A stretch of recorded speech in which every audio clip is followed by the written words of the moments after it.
Good afternoon, everyone, and welcome to today's webinar, Tracking Accuracy, an Essential Step to Improving Your Forecasting Process.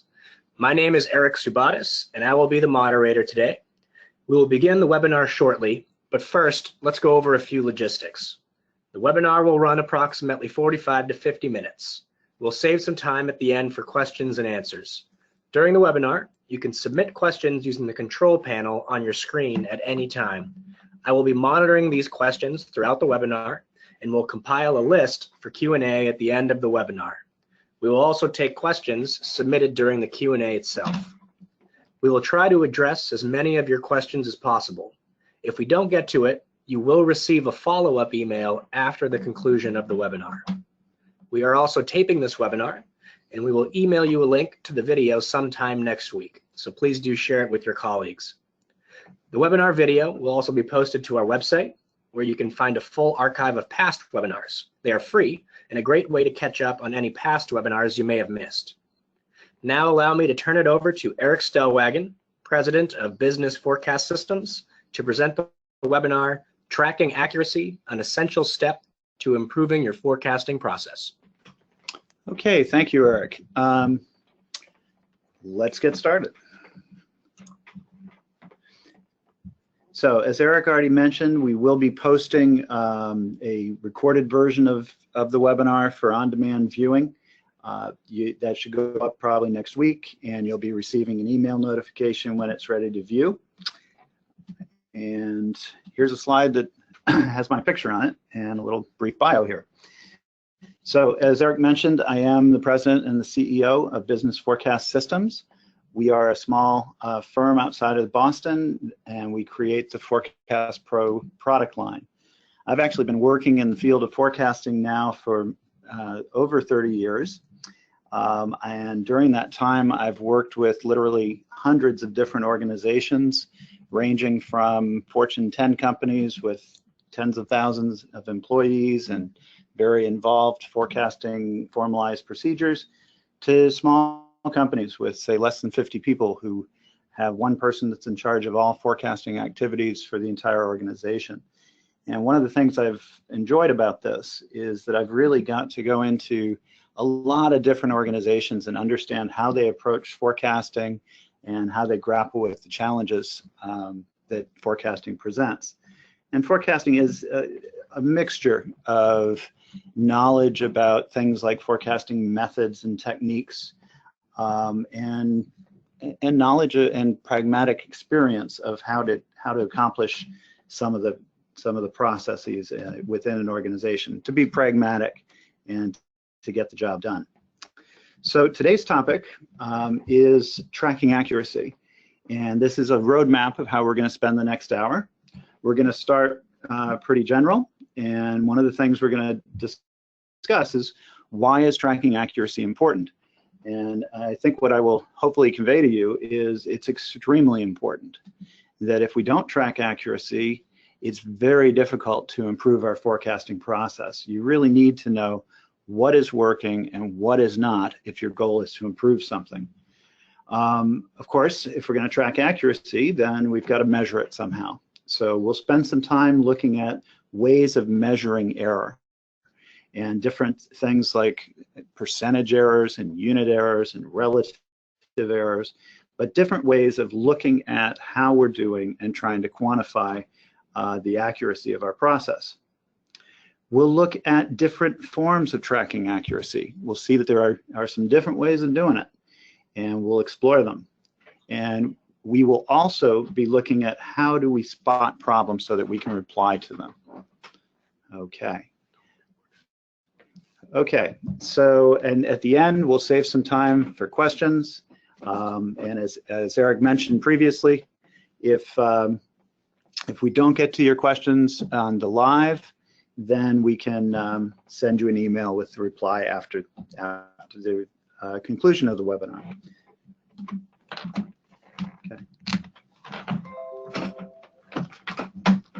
Okay. So why do we want to track forecast accuracy?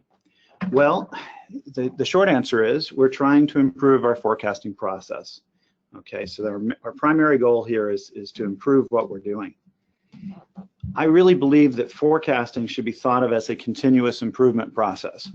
All of us that are listening in today are probably creating forecasts for their organization currently, and our goal should be that next year we're doing a better job than this year. And if we improve our systems and we get better forecasts going forward, then our goal should continue to be that as time goes by, our process gets better and better. And again, improving our process requires that knowledge of what's working and what's not. And the key to that is really tracking your forecast accuracy. Okay, so why else? Well, another reason is to gain insight into expected performance. Having some sort of a expectation, I've got a forecast, but plus or minus what? How accurate do I expect my forecast to be? And there are different ways of trying to measure this, but one is to track it historically. How accurate have our forecasts been is a pretty good indication of how they might be going forward. A lot of times we may be benchmarking, and this may be against other companies or maybe industry standards, or maybe we're just benchmarking against how we used to do. We've implemented an S&OP process, and we know the accuracy prior to this process, and now we're going to benchmark our current forecasting process that includes the S&OP component and to benchmark it. Are we improving things? Another thing about tracking accuracy is sometimes it allows you to spot problems. So if historically I've had, say, a 10% error, and I look at my accuracy report for the current month, and I determine that it's changed. There may be a reason for that.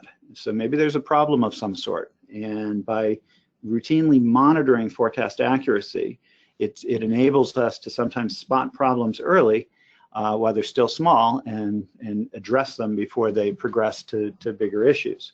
And we'll see that as part of this presentation, we'll take a quick look at exception reports, and that's one way that we can track the accuracy of forecasts and look for problems, places where things are changing.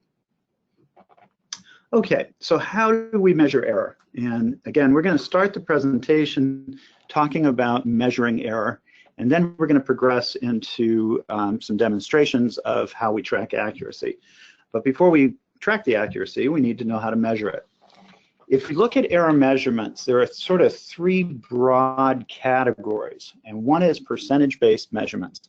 So the most common error measurement statistic is called the MAPE, which we'll talk about. It stands for the mean absolute error, but basically it's just a percentage-based error.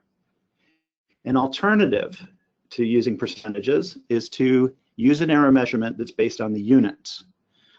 So a unit-based measurement might lead to things like the most common one that we'll address here is the MAD, the M-A-D. It stands for the mean absolute deviation, and it's basically just the size of the error as measured in units. A third type is what I call relative-based measurements. How big is the error that we've seen versus something else? Relative-based error measurements can be very useful. We'll actually look at this towards the end of the webinar, and we'll talk about how relative-based measurements can also be used to generate a type of report called a forecast value add report, which is kind of good stuff in terms of measuring your performance. But let's start with these percentage-based and unit-based. So the, again, stands for the mean absolute percent error. It tells you the average error size expressed as a percentage. So a pretty straightforward thing. The MAD, the mean absolute deviation. It tells you the average error size in terms of units. Again, very straightforward idea. I've included a couple of slides that shows how these statistics are measured and how they're estimated. I am not going to walk through this, but the slide will be available as part of the materials from the webinar. So if you want to look at the gory details and the formulas, this slide lays it out. But in brief, we have what actually happened. We have our forecast. We measure the error, and we take it in absolute terms, so without regard to sign, and we calculate a percentage error. Notice that in my example, I have 4 different percentage errors, and if I average them, that gives me the mean, or the average percentage error, also known as the MAPE. The MAD is even simpler. I have what the actuals, I have the forecasts, I do the subtraction, and it tells me the error. I take its absolute value, and that's shown here in this column. If I average them, I get the mean absolute deviation shown down here at the bottom. So no rocket science here, but a very straightforward ideas. There are many other error measurements that this webinar will not be going into. All of them, though, are generally fall into those 3 categories that I mentioned before, being either a percentage-based, a unit-based, or a relative measurement. Some pros and cons here. People like to use the MAPE. They like percentage errors. The MAPE is very easy to interpret. People are used to thinking of percentages. And I also don't need to know the scale of what I'm looking at to know if the MAPE is significant. If I were to tell you that a stock, the price of a stock changed yesterday by 30%, that's pretty meaningful. We know that's a very substantial daily change for a stock price, and clearly something is going on with that stock. So the percent gives us that information. On the other hand, what if I told you that a stock price changed by 75 cents yesterday? How significant is that? Well, it depends. I need to know the scale of the stock. If the stock had been trading at 5 cents and is now trading at 80 cents, then that's enormous and highly significant. On the other hand, if the stock had been trading at $285 and is now at $285.85, then that's, in percentage terms, it's a pretty small change. But the point here is that by expressing things as percentages, I can convey information even to individuals that don't know the scale of the data. And that's why people like it, and that's why management often likes to think in terms of percentages. How about the MAD? Well, I do need to know the demand volume for this to be meaningful, but it's a very good statistic to use, particularly when I'm just looking at a single item's forecast. Okay, so if I'm looking at, for example, an individual SKU, stock keeping unit, the MAD might be a pretty good measurement. Okay, so there are issues with both of these statistics when we start looking across products. So now the question is, I've got 100 different SKUs that I'm forecasting, and I want an overall accuracy measurement across those 100 items, for example. This can be a problem. If we're looking at MAPEs and we start averaging them, then the low volume products tend to dominate the aggregated statistic. Why? Because low volume products have very high percentage errors when compared to higher volume items. Consider something that varies between, say, 0 and 10. So I forecast it's going to be 5. It actually comes in at 1. As a percentage error, I'm off by 4 units. As a percentage error, this is very large, okay?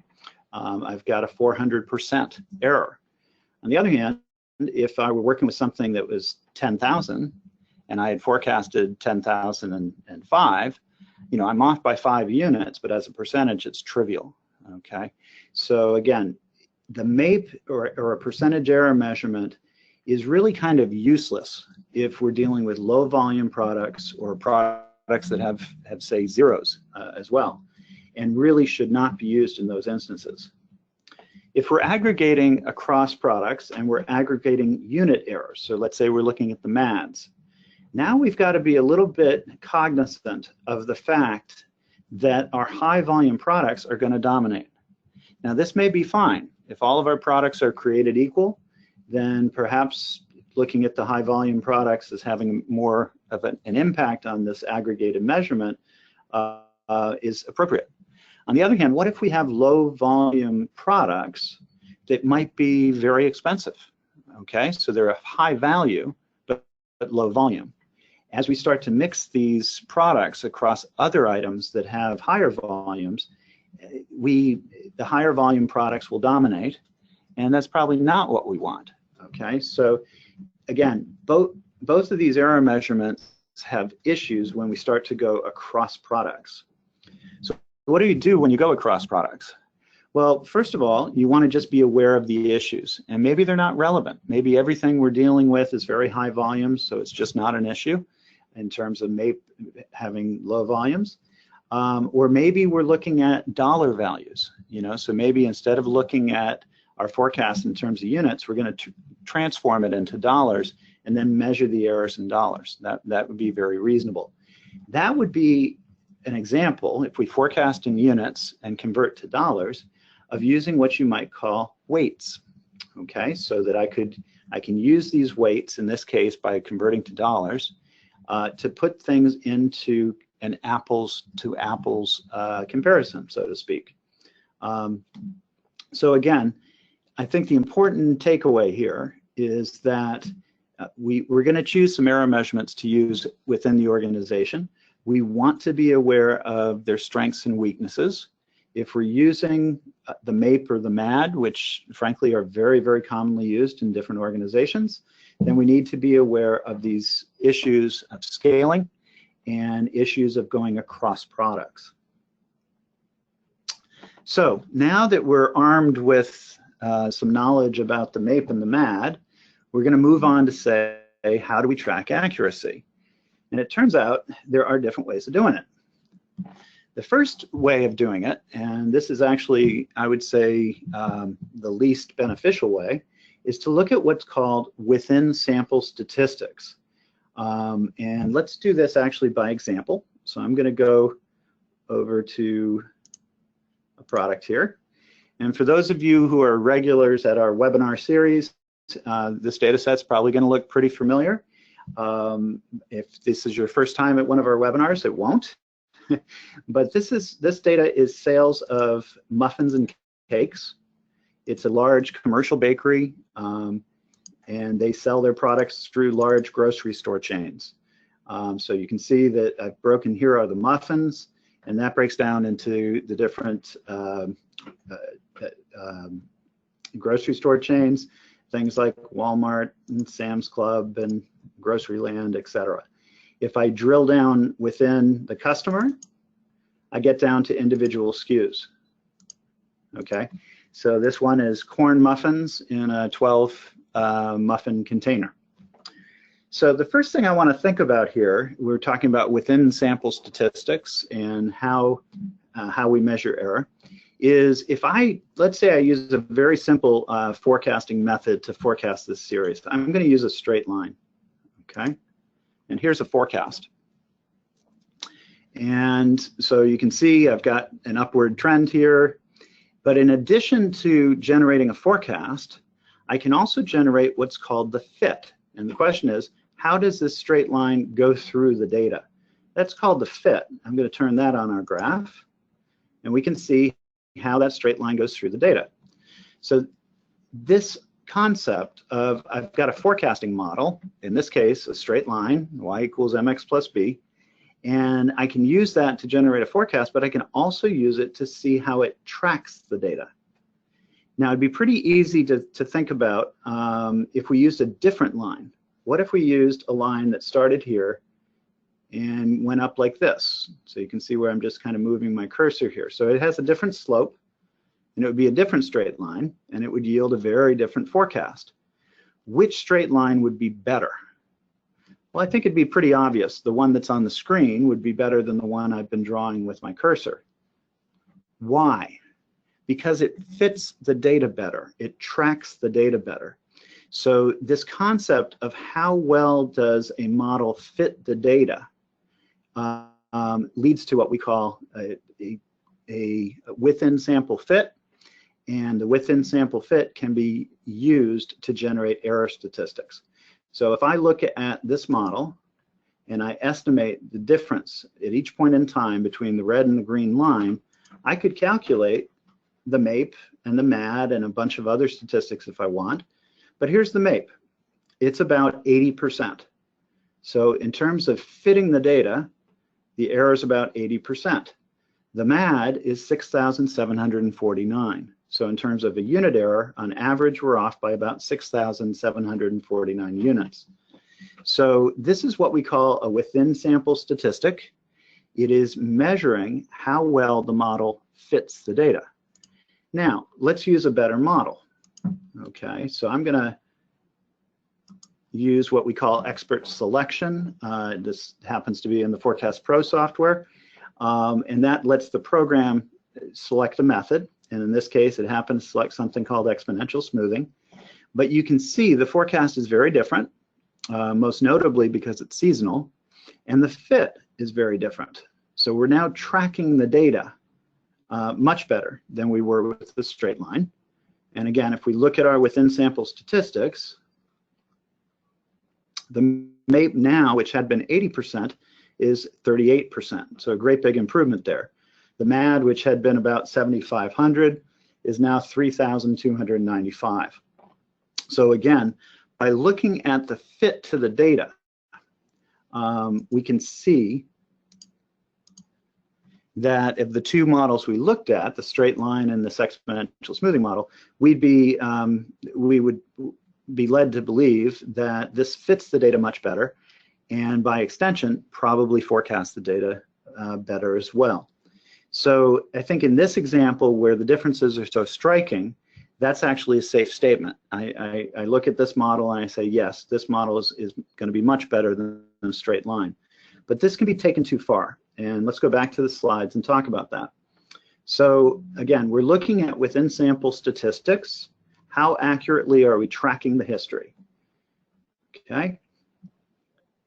Now, within sample statistics have their uses, and the best use for them is as an aid to building models, and particularly if you're doing things like regression modeling and you're trying different variables in the model and we're sort of adding and removing things.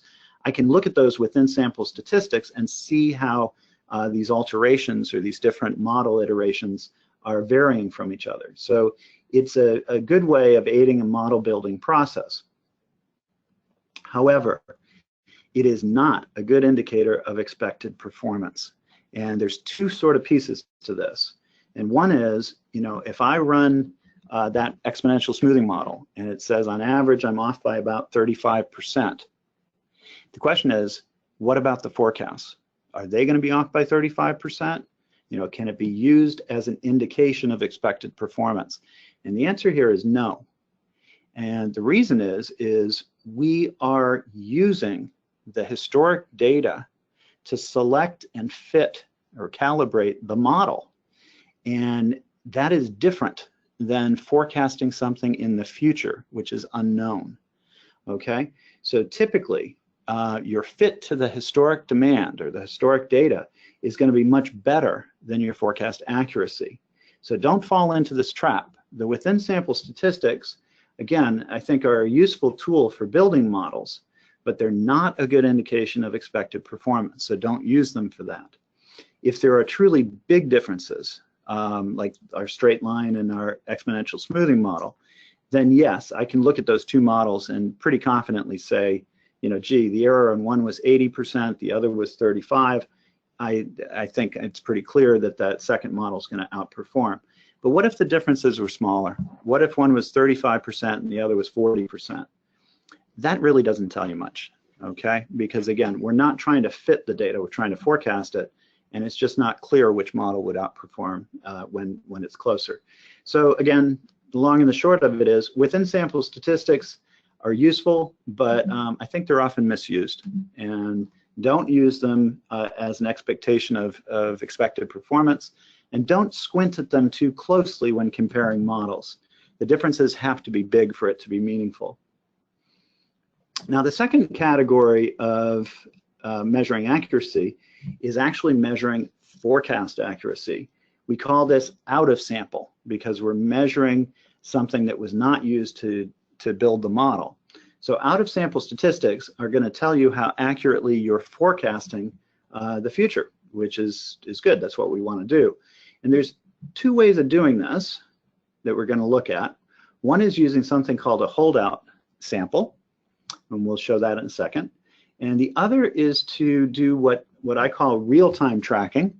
and what I put on the slide here also as wait and see, okay?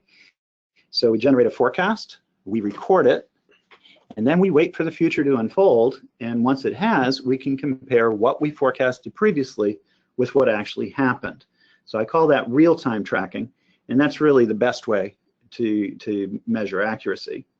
In general, out-of-sample statistics, so error measurements that we make using either a holdout sample or a wait-and-see approach, are going to give us a better measure of expected accuracy going forward than within sample statistics. And again, of the two different types of out-of-sample approaches that we're going to look at, the holdout versus the wait-and-see is the strongest of all three, or of those two, rather. So we're going to take a look at an example here to get across the idea of what is a holdout sample? How does this work? And the basic concept's pretty easy. Here's our corn muffins again. And notice that we've got 4 years worth of history, but I've drawn this vertical line and sort of chopped the data into two parts. So this first part, we're starting right here and going through the first 3 years and ending right here, I'm going to use to generate a forecast. And I'm going to forecast this period here without using the actual values. So it's kind of like, what would have happened had we forecasted this last year? How close to what actually happened would we have come? This is called a holdout sample because I'm holding out part of the data so that I can compare it to the forecasts I generate. Some people call this an ex post forecast. Some people call it a simulation. There's a lot of different names for it, but the idea is pretty simple, which is don't use all the data, generate some forecasts, and then compare the forecast to what actually happened. So very straightforward idea. If I do that, for example, here's a forecast that we generated for this section of the data. And you can see we really undershot what happened. And I think if you look at the graph, what you can see is the red forecast that we generated sort of averaged out some of these seasonal peaks here and gave us kind of an average value, which is reasonable. But what actually happened was the series, and particularly the seasonal peak, continued to grow. So we would have, last year, if we had forecasted using this method, we would have pretty dramatically undershoot the actual data, okay? And again, when we say how well did we do, or say your boss says how close did we come, we got to measure the error, okay? And to measure the error, we just look at the difference, in this case, between the green and the red lines. And if we wanted to use, say, the MAD and the MAPE, we could tell our manager, again, we're not going to look within sample now, we're going to go out of sample. There's a bunch of different ways to look at this, but here's a fairly simple one. Here's the forecast we generated. Here's what actually happened. Here's the MAD, or the mean absolute deviation, the unit error, and here's the MAPE. So on average, across these forecasts, we were off by about 5,752 units. On average, we were off by about 28%, okay? So this is out of sample, and again, as we've said in the slides, out of sample tends to be more reliable and a better expectation, or a better estimate rather, of expected performance going forward. So let's go back to our slides here. And again, in terms of the holdout sample, it allows us to compare different approaches. We looked at, what if we did exponential smoothing? What if we did Box-Jenkins, or same as last year, or say the salespeople's forecast that they submitted? We can look at the different performance of these different approaches. It provides insight into expected accuracy because it's actually forecasting. It's not fitting the data. It may not be able to simulate your true forecasting process. So if your process has different steps in it, we generate a statistical forecast, we have some S&OP meetings, we make adjustments in the demand planning, we talk to sales and marketing, we make some more adjustments, we talk to management, we come up with a final number. That can be very hard to simulate by doing this holdout sample. On the other hand, if we're just looking at methods, how is exponential smoothing going to work versus how is, say, Box-Jenkins going to work, then this is a very straightforward idea and approach. So again, the holdout sample is something to be aware of, and at times can be very useful. We've mentioned real-time tracking, and we've said that this is the strongest of all approaches, so let's consider this next. Real-time tracking tracks your actual forecasting process, and that's important. It allows us to compare different forecasts. So if we have, say, the system-generated forecast, and we've got an adjusted forecast from demand planning, and we've got a customer forecast, we can have all these different forecasts, and as long as we record them, we can track the accuracy of the different forecasts. It can be used to determine the value add, if any, of judgment. What do I mean by that? What I mean is, if I record, say, a statistically generated baseline forecast, and I also record any adjustments that were made to it, I can compare the accuracy of the statistical forecast, the baseline, versus the final forecast, which was adjusted. And I can determine whether making those adjustments added value. There's actually a lot of research on human judgment being applied to forecasts and whether it helps or hurts. And in fact, some of our other webinars, we've addressed some of that research. But this concept of I can determine where my process is adding value, and particularly if I can tell people that are making the adjustments where it seems to be helping and where it seems to be actually hurting, then I can shape their behavior going forward. If I know, for example, that for a certain category of items, the statistical methods seem to be doing quite well, and the adjustments aren't adding value, then maybe they'll stop making as many adjustments to those ones. And if we point out that, for the promoted items or say the new products, the judgment seems to be improving things, then they can focus their time where they're adding value. But it requires two things. It requires that we measure the accuracy, and it requires that feedback loop of sharing the results of what we've been tracking. And those are both good practices. As mentioned previously, it provides the best insight into expected accuracy going forward, and I would characterize it as the strongest of all the approaches that we're looking at. So how do we do it? It's pretty straightforward, but it does require that you build what I call a forecast archive, and so let's see how that works. So to build a forecast archive, you basically need to record forecasts in a database. And on the slides here, I have an example and a little bit of terminology. First of all, we have something called the origin. And what I mean by that, the origin of the forecast will be the last historic point I have. So in this particular example, in December of 2016, I have the historic demand, and I'm going to use that and preceding data as well to generate a forecast going forward. And so I forecasted January, February, March, April, May, and June. I've created a 6-month ahead forecast, or a forecast for the next 6 months, based on data up to and including December of 2016.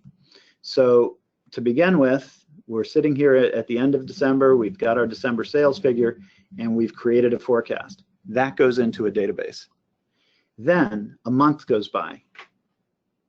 Okay, so now it's early February. I know what sales were in January, so I've got the actual for January now, and I can use the data up to and including January sales figure to generate my next forecast.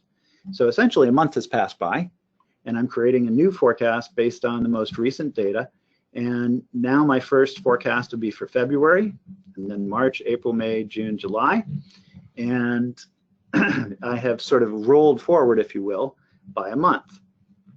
And I've created a new forecast. Now we let another month go by.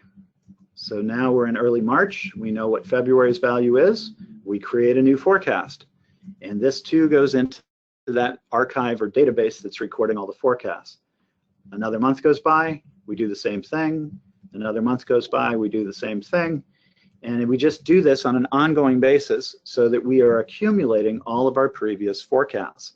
If we have more than one forecast that we're using, say we have a statistical forecast as well as an adjusted forecast, then we're recording all the different forecasts in our forecast archive. Now, after I've done this for a while, there's a question of how do I look at it? And you can see I put up this little red box. And what I've meant to say is I've for the last 6 months, I've been creating this forecast archive in our example. And now I'm at a point where I can look at what happened, these values that are up here shaded in green, and compare them to the forecast that we made previously. Okay, so these numbers inside the box can all be compared to the actuals, what actually happened. Okay, this information is the basis for something called a waterfall report. And it's a pretty common way of looking at forecast accuracy. So here's a waterfall report. And it's, again, a way of looking at a historic performance of the forecast. Notice that the top section of this report is basically identical to the last slide. We've got the history, and we've got this sort of triangular representation of previous forecasts. So that's the top part of our waterfall report. And at the bottom of it, we have what we call lead time analysis. So let's take a look at this. Instead of looking at a slide, let's look at a real one. Here is a waterfall report. If I had a higher resolution display, which I actually do, but I can't use in the webinar because then you couldn't see it, then it's sometimes useful to include graphs along with the waterfall report. But I'm going to turn our graph off and just concentrate on the numeric display. So again, the top we've already seen. It's the actual values along with this upper triangular display of the forecast. Now, we're not going to be able to go through this in any detail, but there's a lot of different ways of looking at this. So I'm looking at the actual forecast. And the first thing I want to point out here is there's kind of two different ways of looking at the archive or looking at these forecasts. One is by row. Each row is a forecast that was made at a specific point in time. So that first row, the origin is December, and the first forecast was for January, February, March, etc. So those are the forecasts that we created in December for the next 6 months. The next row is January for the origin, and it's the forecast that we made in using data up to and including January and going forward. So the rows are one way of looking at our forecast archive, and the other is the diagonals. And you see I've highlighted a couple of these. So we've got the first one is highlighted in purple. What do these forecasts have in common? And the answer is they were all made for 1 month ahead. Okay, so in December we forecasted January. That's a 1 month ahead forecast. In January we forecasted February. That's a 1 month ahead forecast. In February we forecasted March. So all of these values in purple here are 1 month ahead forecasts. Put another way, they have a lead time of 1. And I could look at all of those and calculate error measurements for our 1 month ahead forecast. And that's shown here. So we've got a MAD for a 1 month ahead forecast of about 3,678, and we've got a percentage error of about 20%. I've also highlighted our 3 month ahead forecast. So there's the diagonal here, which is marked in sort of crimson. And I could do my error measurements for our 3 month ahead forecast. So why would I want to do that? Well, perhaps, maybe I'm importing products, say I'm based in the United States and I'm importing them from Asia. Perhaps it takes 3 months for the products from the time I order them to the time I receive them. So I'm going to concentrate on my 3 month horizon or my 3 month ahead forecast. And that's shown here. And again, we can look at how accurate that is. As you might expect, that it's harder to forecast 3 months ahead than next month. And our errors in terms of the MAD, it's a bit higher, 4,440, and the percentage error is a bit higher, it's about 26%. So there's different ways we can look at this. We could also we're looking at forecasts, we could look at the errors, we could look at percent errors. There's a lot of different ways we could do this. So again, with the limited amount of time we have at the webinar, I'm going to leave this here, but there are also ways of looking at across the hierarchy. We can look at things like for the category, how well have we done? How well do we do at a SKU level, etc. So there's lots of different ways of looking at the information. But let's go back to our slides and continue. And now I want to talk about the last type of error measurement that we sort of skipped in the beginning, which is a relative error, okay? And there's different ways of doing this, but probably the most common one is something called the relative absolute error. With a relative error, we're going to compare the error that we observed for our forecasting model with the error generated from something else. And the most common culprit or suspect is the so-called naive model. The naive model is same as last period. So I'm going to forecast whatever last month's sales is, that's going to be our forecast going forward. Okay?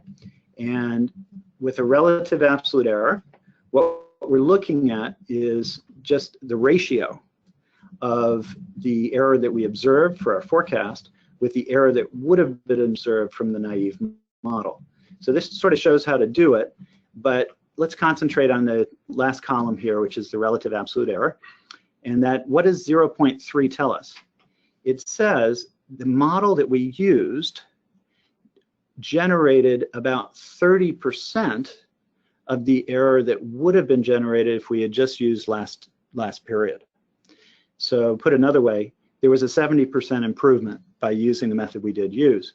If the value is over 1, then it's saying the model we used generated 121% in this instance of the error we would have had we used the random walk or the naive model.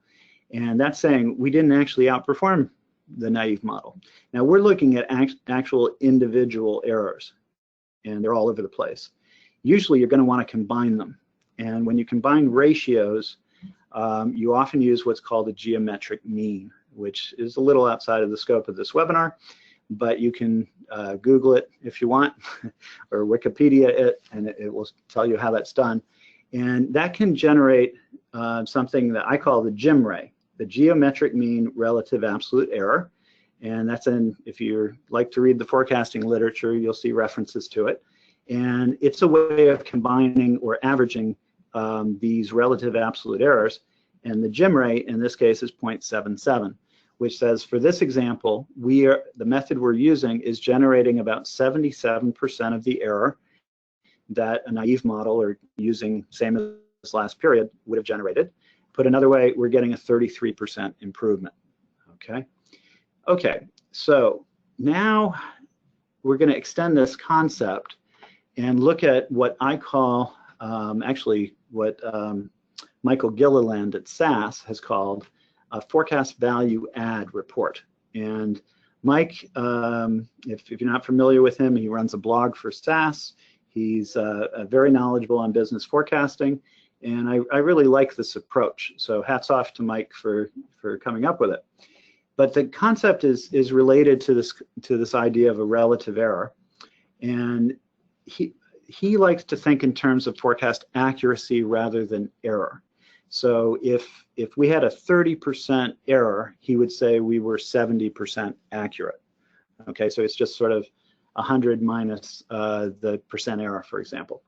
So what he says is, if we look at this, if we use the same as last year model, our accuracy would be 60%. Put another way, a 40% error. If we use a statistical approach, our accuracy would be 65%. And therefore, what's the value add to using a statistical model versus the naive? And the answer is 5%. We improved our forecast by 5% by using a statistical model. Now, if our process includes demand planner overrides, then the question is, how accurate was that forecast? And the answer there was 62%. And so if we do our comparisons, what we're saying is the demand planner override forecast is 2% more accurate than the naive model, so that's good. On the other hand, it's 3% less accurate than the statistical model. So all we're really showing here is for the different forecasts you generate, whether they're statistical forecasts or human overrides or made any other way, we can create a comparison of accuracy. And by generating this little report, we can compare and understand where are we adding value and where are we destroying value, okay? So in this case, our our demand planners have destroyed value. They started off with a forecast that was 65% accurate, and by making changes to it, it became 62%. So we destroyed 3% of the value of that forecast. Now, obviously, in other products, we may have been adding value, okay? But what I like about the report is it's pretty intuitive. It's the kind of thing you can show to management and explain how it works pretty easily. So pretty good stuff. We're going to move on to the last topic of the webinar before we take questions, which is exception reporting. And why do we use exception reports? Well, one of the big trade-offs in forecasting is how much time, energy, and resources am I going to devote to the forecasting process? And exception reports are a way of trying to reduce the need for manual review. They allow us to focus on the items where the human attention is most needed. So an exception report, it's a very simple concept, and its goal is to tell us where should we be spending our time. So let's go back to the product for a second, and I'm going to go to a exception report display, which is here. And in this example, what I've done, an exception report compares two things. So in this case, we're comparing what actually happened, so the history for June, with the forecast that we made 1 month prior. So we're comparing what actually happened to our previous forecast. We measure the difference, and I'm showing it as a percentage as well. And I have sorted this so that our largest percent errors are up top. And our first one here for cakes sold to Food King, we're off by 277%. And the graph is shown here. So this green line is the history, and at the last data point, we were at 2,285 was our last history, but look at our forecast, it's way up here, okay? And again, the difference here is 277%, or 6,345 units. So the forecast dramatically undershot that. The second one, I'm gonna double click on their exception report, it's gonna jump to the next one. And here it is. We also overshot. So our previous forecast is much higher than what actually happened. And it's funny because I was putting this example together this morning, and when I did, I called somebody over and said, look at this, because this is real data. And what I noticed is that the first 4 are all cakes, and they're all from Food King. And they're all overshooting. The forecast is all overshooting rather dramatically what actually happened. So this historic values for these 4 items are much lower than we expected. And again, our biggest ones here are all cakes for Food King. If I were working for this bakery doing the forecasting, this is something it would definitely put up a red flag. What's going on with Food King? We've dramatically over forecast demand, and it's all in the same direction. And I do believe something's happened here. And it's real data. I don't know what's happened. It's possible there's a data problem. Maybe they didn't get the full month's history in there, and that's what's caused this. It's possible maybe they had some of their stores shut down or stopped delivery or something. But this is real, and the exception report has allowed me to find it very quickly. We're going through, hundreds and thousands of SKUs without an exception report might be very difficult to find. So it was kind of interesting as I put the example together that we did find something I didn't know about the data, even though this is a sample data set I've used before. Okay, but again, back to our slides here. The main concept here is that by combining measuring forecast accuracy with exception reports to monitor changes, it allows us to find potential problems. Okay, so let's summarize a little bit, and then we'll take a few questions. Start with some conclusions. Tracking accuracy is important. It is something you should be doing as a corporate forecaster. It helps us improve our forecasting process. It allows us to understand what's working and what's not. And if we really want to improve our process, we need that information. It also allows us to benchmark, whether that's against, say, industry norms or against ourselves at previous points in time, and it can allow us to spot problems before they develop into bigger problems. All error measurement statistics have strengths and weaknesses, and so you want to understand what the issues are when you choose the error measurements that your organization is going to use. In this webinar, we have looked at some of the most common ones, the MAPE, the MAD, and the forecast value added report. But there are many other statistics as well. But again, the ones we covered here are very common. We looked at this concept of within sample error and out of sample error. Within sample, how well do we track the data? And out of sample, how well do we forecast the data? And we've stressed that what we're really trying to do is to forecast the future, and therefore we're going to really put a lot more emphasis on out of sample performance. It's a better indication of expected accuracy going forward, and it's just a stronger approach all the way around.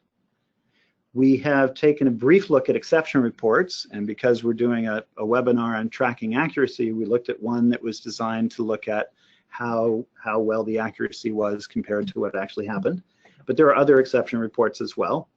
And we've seen that it's a useful tool. It allows us to take large amounts of data and filter them so that we can concentrate on the most important ones without having to sift through all the unimportant ones. So some best practices. Ideally, establish a forecast archive. Start recording the forecasts you're generating and put them into a database and start tracking your accuracy. And if you're generating more than one forecast, if you've got a baseline and the final forecast, or you've got a demand planning forecast and a salesperson's forecast, start tracking them and start comparing them to what actually happened. Ideally, we track every step in our process, and this allows us to understand where are we adding value, where are we not. Try to establish a feedback loop. If people are reviewing forecasts and making changes, that's fine and appropriate, and at times that can add value. At other times it might not. And so share this information, track the accuracy, understand where it's improving things, and make sure that everyone involved in the process understands this. Ideally, do this in sort of a non-threatening way. We want to basically, again, get everyone on the same page so that we can improve the process going forward. Monitor for changes in forecast accuracy and take action when necessary. Again, a forecasting process is an ongoing thing, and our goal should be to continuously improve what we're doing and to continually monitor and try to spot problems early before they develop into larger problems. And to do so, we must understand some of the strengths and weaknesses of the different error measurements, and we want to choose ones that are appropriate for our type of data. Okay, so again, this has been a pretty quick overview of tracking accuracy. I've tried to get across some big picture concepts and ideas. There's always more details, but hopefully this has been an hour well spent for the participants, and you've come away with some ideas and some insights. So at this point, I'm going to present a couple of slides on some resources that are available, and then we're going to take some questions. The first thing I want to mention is that this webinar is part of an ongoing webinar series.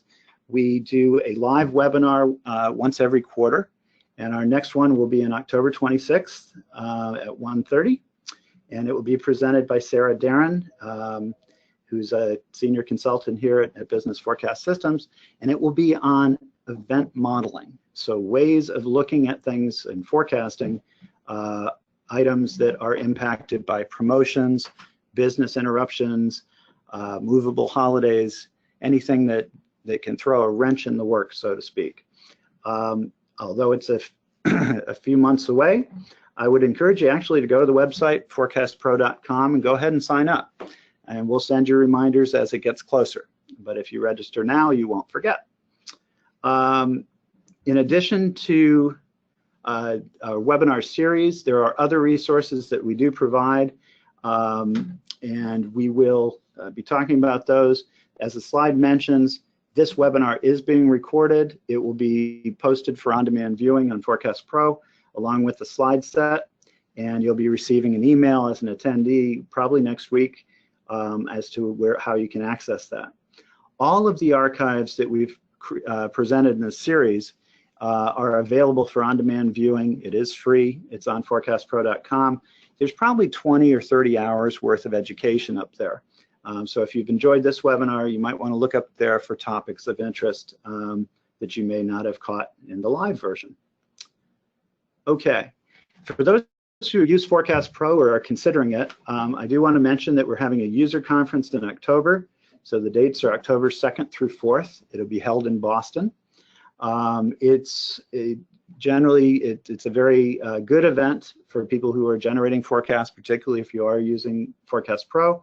It allows you to not only learn more about Forecast Pro by interacting with the people who develop it, and we'll be presenting things like tutorials and user studies and some training elements. But it's a really good place to network with other forecasting professionals who are doing some of the same things you are. And so if it is of interest, the registration, we are accepting registrations at this point. It is a limited attendee event. So we're limiting it to 60 people. I think we currently have 20 or so people signed up. So we do expect it to sell out. If you are interested, I would encourage you to sign up. And you can, again, go to forecastpro.com. You'll find links there to the user conference. Finally, if you are not using Forecast Pro and you're interested in learning more, we would obviously love to show you more about the software or to help you learn about it. There's a lot of resources on forecastpro.com, but probably the best way to learn about the software is to get a demo, which is free, and it's live over WebEx. And if you use your chat function in this webinar, you can just actually send a chat that says, I'd like to schedule a demo, and we'll have Eric Sabatis, our moderator and sales director here. We'll get back to you and schedule a time. You can even use your own data if you want to see how the software works with that. In addition to software, we do offer, as you know, webinars, clearly, product training workshops, and other educational resources, some of which are listed here. So again, if you haven't gone to forecastpro.com, I'll just do this very briefly, and just point out the things like links to our webinar sign up is here at the bottom. The user conference is here. The webinar archive is up here under webinars. Lots of good information here. And I would encourage you to, again, investigate some of the resources that are available. Okay, with that, we're going to take a few questions. I assume there have been some, Eric? Yep, we have some questions. And once again, if we don't get to yours, we will reach out with an answer shortly. But we'll start by going back to the MAPE and the MAD. As far as the MAPE, we know that using the actual in the denominator of the calculation is the accepted convention when comparing against actuals. But some folks also use the forecast in the denominator. This would compare versus your forecasting process. Do you have any thoughts on the pros or cons of using one versus the other? Okay, so the basic question here is when we calculate the MAPE, we're looking at a percentage. And what are we looking at the difference to? What goes in the denominator? The person posing the question is absolutely correct. If you look in textbooks, the denominator is always going to be the actual.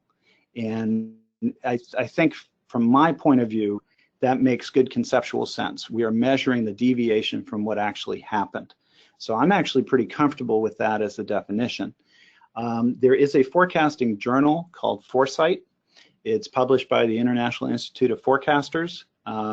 They actually had an article that did a little survey and said how many organizations measure the percentage error over the actual versus over the forecast. And some people actually use in the denominator both. So it would be an average of the forecast versus the actual.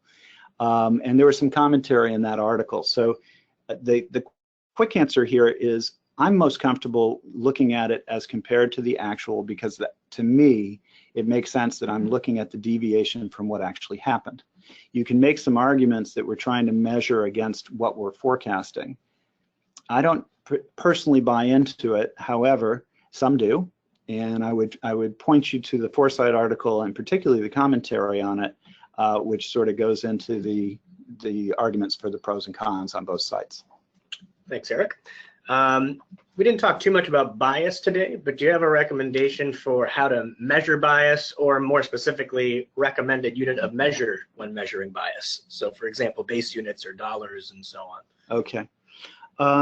Good question. Okay. With the limited time in the webinar, you sort of have to choose some highlights, okay? But this question of bias is very important when measuring accuracy. And first of all, what is bias? So bias is the tendency to consistently, say, overshoot or undershoot. So when I look at the errors, I'm not only measuring the magnitude of the error, you know, how big is it, but I'm looking to see, is it systematically, or is our forecast overshooting or undershooting? So that's bias. How do we do that? There's a bunch of different ways of measuring bias. Some of them are very simple, which is how many of the forecasts are overshooting versus how many are undershooting. So one is simply counting the frequency of over undershooting. There is something called the cumulative sum, or the Q sum, which is one way of shortening it. Here, what we're doing is taking the signed errors and we are summing them, or doing a cumulative sum. And obviously, if that grows into a significantly positive or negative number, indication that we are consistently over or undershooting. So I would, again, go to the literature. There are different ways of doing this. But I would say looking at the frequency of over and undershooting, or looking, particularly when I'm looking at a specific series, looking at something like the Q sum would be pretty common. The second part of the question had to do with units, and to what should I be looking at in terms of units. Anyone who's listened to these webinars before know that my stock answer to almost any question is, it depends, okay? But the reason that's a stock answer is because it really does depend. So what am I using the forecast for? And that, I think, is where I would choose the units. If I'm doing this to drive something like inventory levels or production or ordering, I'm probably looking at unit errors, okay? If I'm doing this for revenue planning and stuff like that, I'm probably looking at dollars or euros or whatever the denomination happens to be. So there's not a quick answer for that, but I think the slower answer would be, think about what we are trying to use the forecast for and let that guide you as to the appropriate units to be looking at.